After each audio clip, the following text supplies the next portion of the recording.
Good morning, everybody out there. Welcome to the Christabelle Spiritualist Church virtual sermon for this Sunday. I hope that you are having a wonderful day, and indeed, I hope that you have a wonderful week ahead. My name is Mark Dorsett. I am the student pastor here at Christabelle, and I will be facilitating your sermon for today.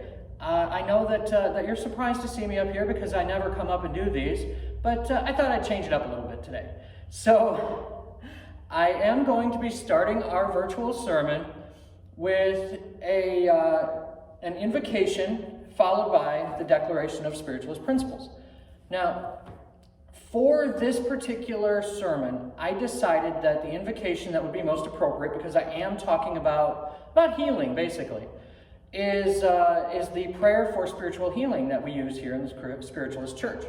So if you would please bow your heads virtually, and we will begin. I ask the great unseen healing force to remove all obstructions from my mind and body and to restore me to perfect health.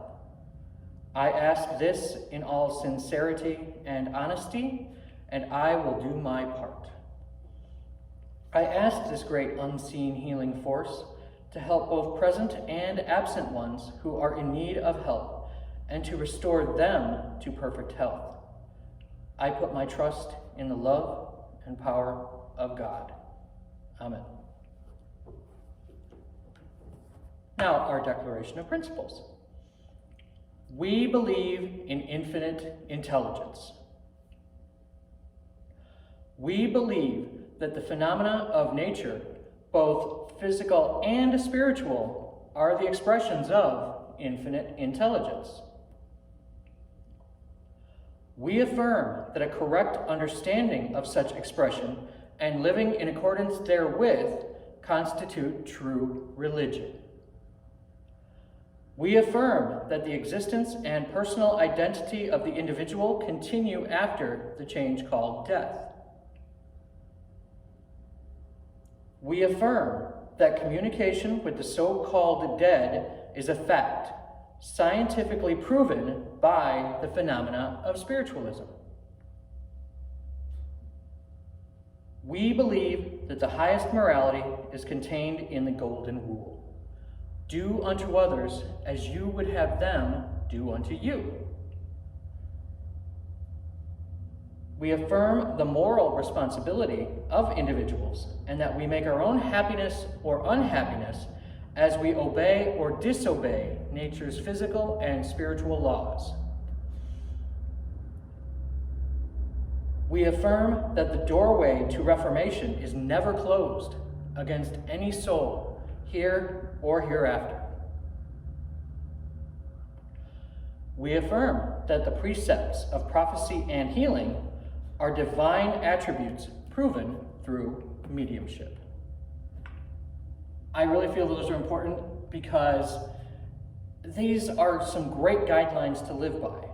And so that's why I've started to say them in every sermon, is because I do feel that it is very important for us to remember those as we go about our week ahead. Now let me begin this, what I consider to be a very important sermon for the times that we're in. So buckle up, everybody. It's going to be a bumpy ride. Anxiety lies. Let me say that again for all of you out in the back there. Anxiety lies. Anxiety is that little voice in your head that tells you that no matter what is happening, no matter what is going on, somehow you made a mistake. And the odds are that no matter what you do, it's not going to be good enough.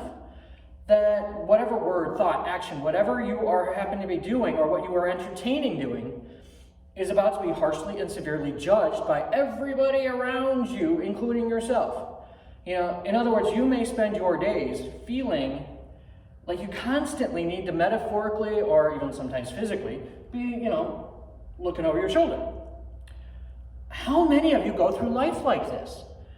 Or, feeling as though whatever you're doing isn't good enough, or that you need to double, triple, even quadruple check everything that you are doing just in case. Now, just in case of what, you ask? Hey, good question. For a lot of people with anxiety, it really boils down to being afraid of making a mistake. And for those of you who have heard some of my other sermons, you know that I am not a fan of the term mistake. I much prefer inappropriate choice, because at the time we are making that decision, we have a certain amount of information to work with, and we may not have used it all in a proper way.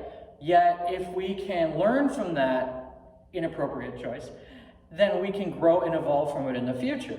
Now, for a lot of people, though, they think of it as being a mistake. They think of it as, any inappropriate choice or personal weakness of any kind that any other person sees from you is going to feel like the end of the world. It's going to feel like a reason to go crawl under the bed and hide. Now, it might sometimes feel as though you're letting the people around you down in some way.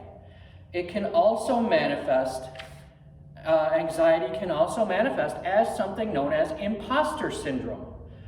First identified in 1978 by psychologists Pauline Rose Clance and Suzanne Imes, imposter syndrome is basically the overwhelming feeling that whatever you have achieved, no matter how much you have accomplished, you've only done so purely by luck or by chance, or that somebody else has just handed it to you and all that hard work you've done didn't really matter.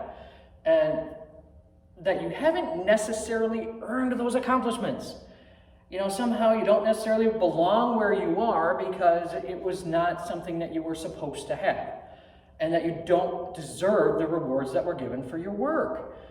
At other times, anxiety can manifest not just as a feeling of needing to be hyper aware, of what is happening around you. It can also cause a deep anxiety about just leaving home because you're afraid of being judged. You're afraid of what could be going on out there. You're afraid of everything that could possibly happen. And I'm not talking about agoraphobia necessarily, the fear of leaving the house entirely, but that is really an extreme case of, or an extreme situation where you become so hyper concerned about what it could potentially happen that you do decide to just stay home and never leave. And anxiety can also rear its ugly head at times as a need for control. I'm sure a few of you can relate to this one as well. Anxiety can cause you to feel like you need to micromanage everything that is going on around you because your life might feel out of control. Or you try to control the people or the situations that you can as much as possible because there's so many other areas of your life that you just feel out of control in. It's just something that you have to try and also understand, or also try and remember, that the more you tighten your grip, the more you try and hold on to somebody or something, the more they're going to slip through your fingers. And that's also where I'm going to be working to try and help you out. So why would you do any of these things? Why would you react the way that you do? And, do some of you kind of feel like this makes sense, or am I reaching a few of you? And I should mention, I apologize if some of you feel attacked right now.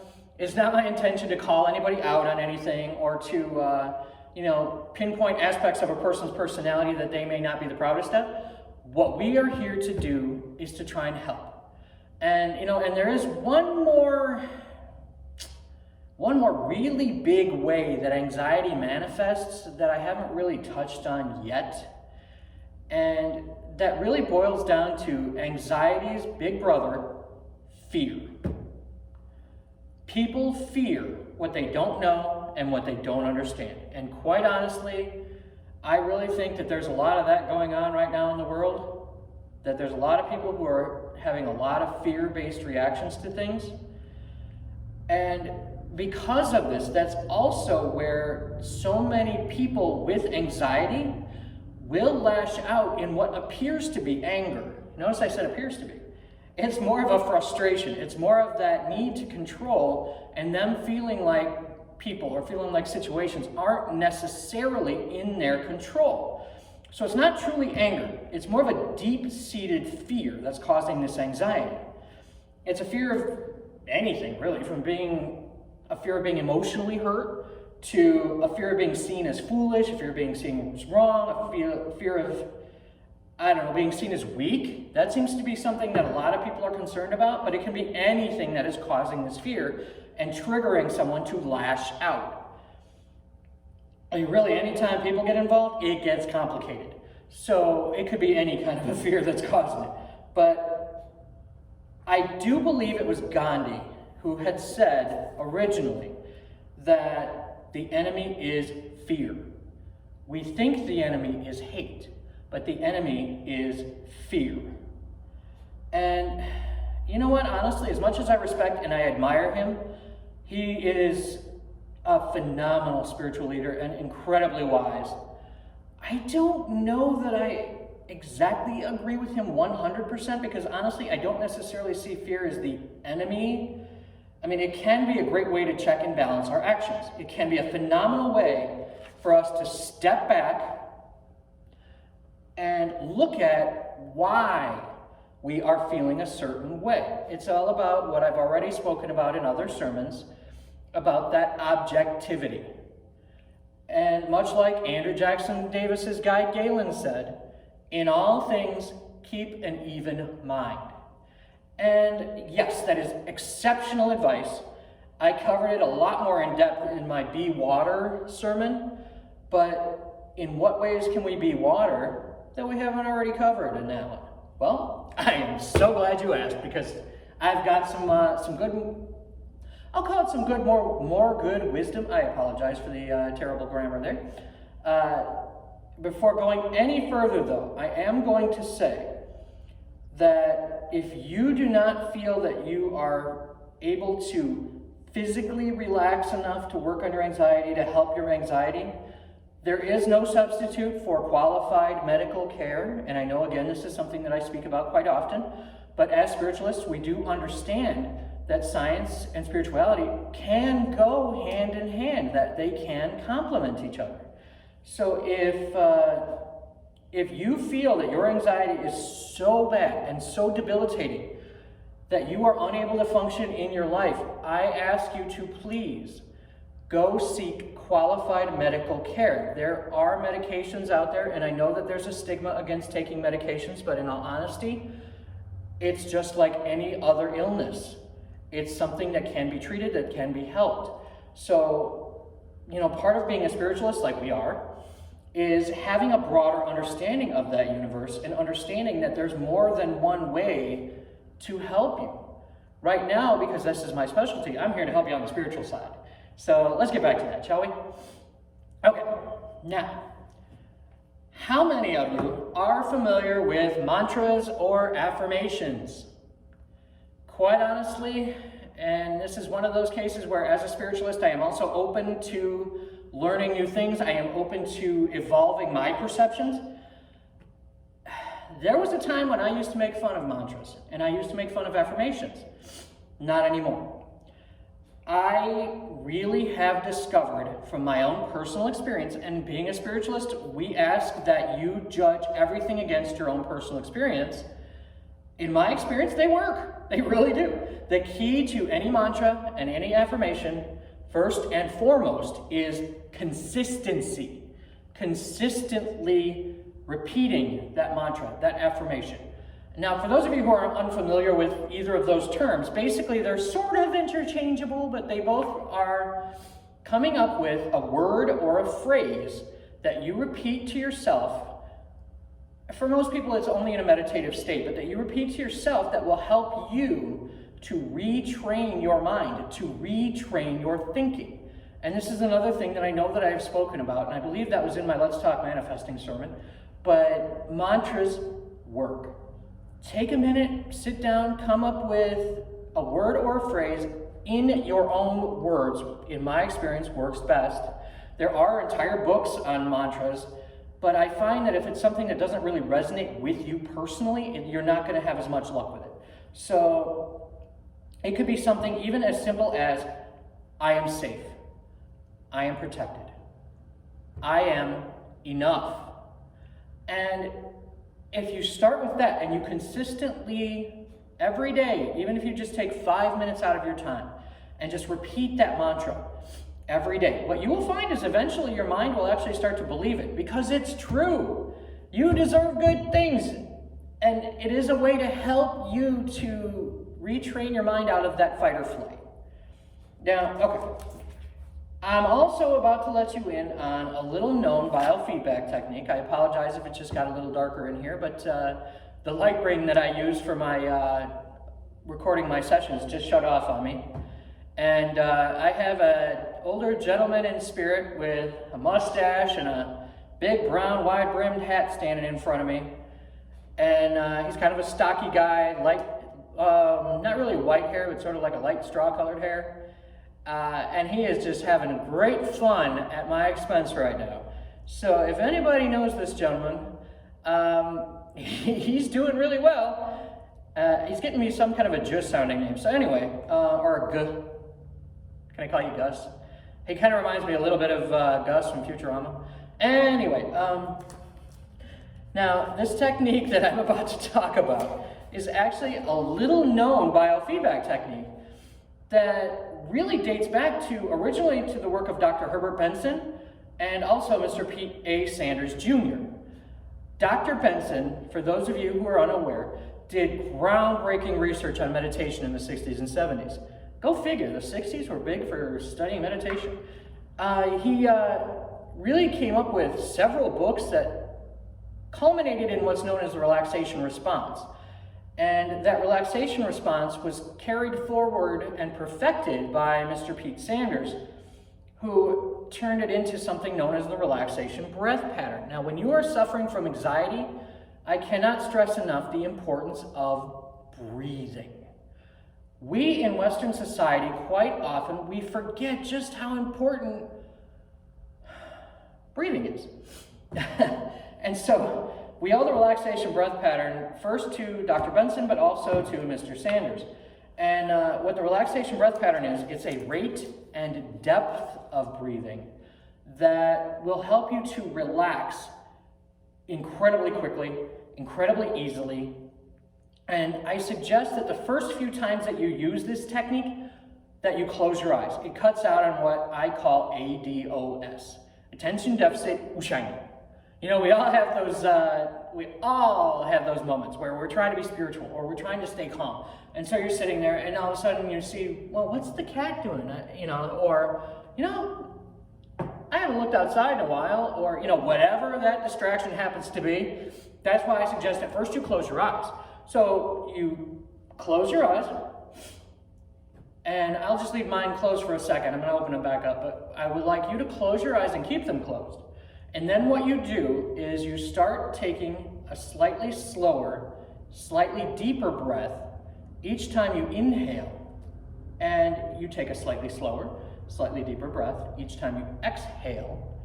And as you're doing that, I want you to focus on breathing in greater calmness, greater relaxation, and breathing out any cares of the day, breathing out any stresses, and slightly slower, slightly deeper each time you take a breath until you reach the point just before, I want to emphasize that, just before it becomes uncomfortable. So for example, if you're in the middle of taking an inhalation and you find yourself going, to kind of catch up a little bit, you went just a little too slowly and a little too deeply. You want to go a little less slow and a little less deep. And then you just kind of cruise at that level right before it's uncomfortable. And with just a little bit of practice, once you make note of that rate and depth of breathing, with just a little bit of practice, you will find that you can get into that relaxation breath pattern in 2, 3, 4 breaths. And as you're going through that relaxation breath pattern, it will help calm you very quickly and very easily. And this is a technique that you can use more than just when you're anxious or more than just when you are trying to de-stress. You can use this technique really anywhere you want to. The only thing that is limiting you happens to be your imagination, where if you're somebody who has challenges with hypertension, with high blood pressure, I highly recommend trying this technique right before you go into the doctor's office. And it may seem like cheating, but if you're doing it other times as well, then your blood pressure will consistently start to get lower. The reason I bring that up is because my dad had, before he passed, he had some severe hypertension. And I taught him this technique.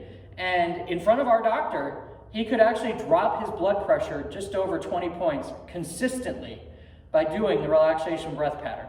So it really works. Or if you're late somewhere and you know that you're going to be late, you're all stressed out about being late, and you're in the middle of driving there, or you have some sort of an emergency, instead of arriving there stressed out and just all frazzled and anxious, I recommend keeping your eyes open if you're doing this while you're driving, but on your way to wherever you're going, you can be falling into that relaxation breath pattern, and you will be amazed at how calm and how at peace you'll feel while you are there. So you'll be amazed at how well, if you try this technique and you try it consistently, much like the mantras. I know that people kind of would rather have that placebo or that magic pill that, well, I did it once, why isn't it working still 3 months later? Unfortunately, that's just not how life works. It's like everything in life. The more consistently you do it, the easier it will get.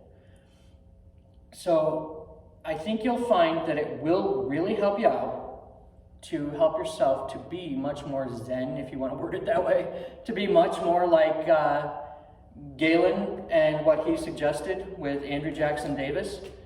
And remember that what this can help you do is to detach, which I kind of talked about earlier, is to help you detach and evaluate what you're feeling. And that's where this kind of goes in hand with the relaxation breath pattern, is interviewing yourself. Taking a moment, stepping back, being water, and saying, okay, wait a minute.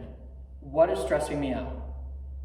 Where is this feeling of anxiety coming from? Is this coming from me and me alone? Yeah, this is me.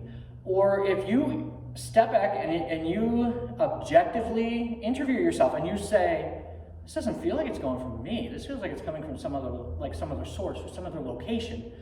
Start asking yourself, go through a list of people, go through a list of situations in your life, because honestly, it's entirely possible, especially for those people who are a little more naturally connected to other people or, the universe. We are all connected. I mean, if you want to think of it this way, we as a soul or as a spirit, in a way, it's sort of like we're all computers on a giant network that's on a giant cloud network, and we run our individual robots, which happen to be our physical bodies. But yet the cloud still has all of our soul computers connected to them, so we are all still connected everywhere. So even if you're not physically near somebody, but you are emotionally close to them or emotionally connected to them, you could be picking up on their emotions, on their energy. And just as another example of that, which pertains directly to spiritualism, I will refer you to principle number 2. We affirm that the phenomena of nature, both physical and spiritual, are the expressions of infinite intelligence. In other words, we're all connected to that same divine spark. Sometimes your stress or your anxiety is not yours. So you kind of have to interview yourself and decide whether or not it's you. And there will still be other times that it's not coming from anybody around you, but that it's coming from spirit. That you might be getting a message from spirit saying, hey, why are you going that way? You should be going this way. And that might be where your anxiety is coming in. And again, it goes to being able to step back and objectively interview yourself. Switch into reporter mode. And that's also where working with the relaxation breath pattern will help you to calm yourself enough to be able to be more objective. And I think that will really help you out a lot in that way. So, and this is the point in the sermon. Sorry, I'm looking out at all the people in spirit who are watching me. I cannot wait. I love all of you out there, but I cannot wait until all of us are physically here again with this wonderful crowd of spirit.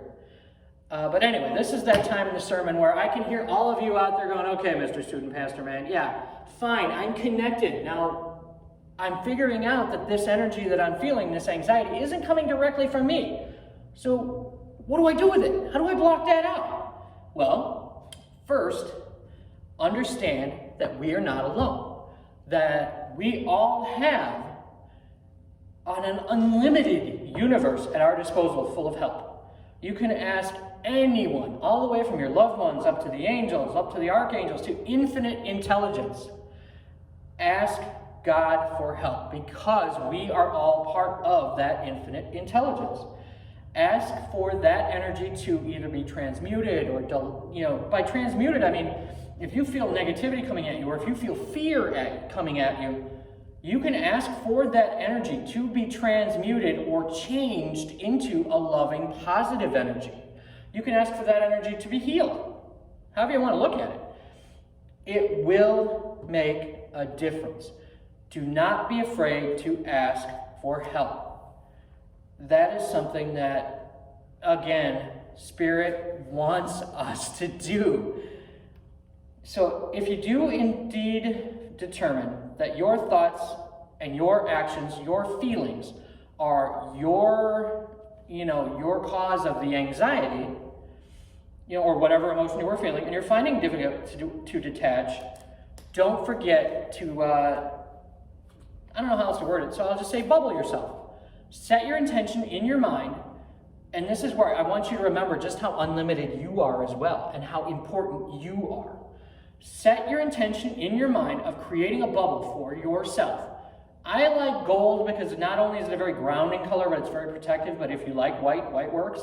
In my experience, I can't use white because surrounding myself with that white light, I feel so amazing, I feel wonderful. And okay, but now go try and do your taxes or do any kind of detail work. Did I carry the two? I don't care, I'm feeling so great. You get so blissed out that you can't really function. So I like gold because it's also very grounding. But you surround yourself completely from below your feet to above your head with a golden bubble of energy with the intention that nothing else is going to get in. Your energy inside the bubble can be whatever you'd like it to be. It can be a nice, happy, peaceful, cotton candy pink color, of unlimited calmness, unlimited peace. And outside the bubble, the energy can be whatever it is. And so if you bubble yourself, I think you will find that will also be a great way to help. Now, it's up to us to remember to ask for help because we do have that free will. I want to make sure I stress that. Remember that your loved ones, all the way up to infinite intelligence, they're generally not going to get in your way unless there's a really good reason. So don't forget to ask for help. In conclusion, anxiety lies. Fear lies. Anger lies. Spiritualism shines the light of truth upon the world. Trust that you are being divinely guided and also that you are being divinely inspired. Help is with us always. It's especially when we remember to ask for it. And if you think about it, you never want to live in fear. It's a horrible neighborhood. The view is terrible. It's just not a good place to live. So, as always, if you would like to learn more about spiritualism on any of the subjects that I've brought up in any of the sermons that we've done, I highly recommend checking out your local spiritualist church, or if you do not have a spiritualist church locally, we at Christabelle would love to have you as part of a virtual congregation that we are also looking to build. So feel free to find us on Facebook or YouTube. We also have a Christabelle Spiritualist Church group on our Facebook page that is all about spiritualism. We'd love to have you there. Start a conversation with us and let's engage this and let's really build the light of spiritualist truth for the world and make today and make this week something special for everybody. The world is hurting right now. There's a lot of change happening that is making a lot of people very fearful, very anxious. And I think now is actually the perfect time for us to really start to reach out to the world of spiritualists and show people just what a joyful, pragmatic, and yet healing and uplifting religion it is. So thank you everyone on behalf of the Spiritualist Church family here at Christabelle Spiritualist Church. And and I had somebody ask me on Facebook the one day where I was getting my sermons from. All of my sermon ideas come from Spirit, or infinite intelligence, or God, or whatever you would like to think of it as. All of my sermon ideas are divinely inspired. And so I type them up, and I almost never follow my script, but I type them up, and they go into Mark's Big Book of Sermons. So, everybody, let's make today and this week a great week. Be the change you want to see in the world. And don't forget the Christabelle Spiritualist Church. Come grow with us. We'd love to see you here, and we'd love to see you online. Thank you.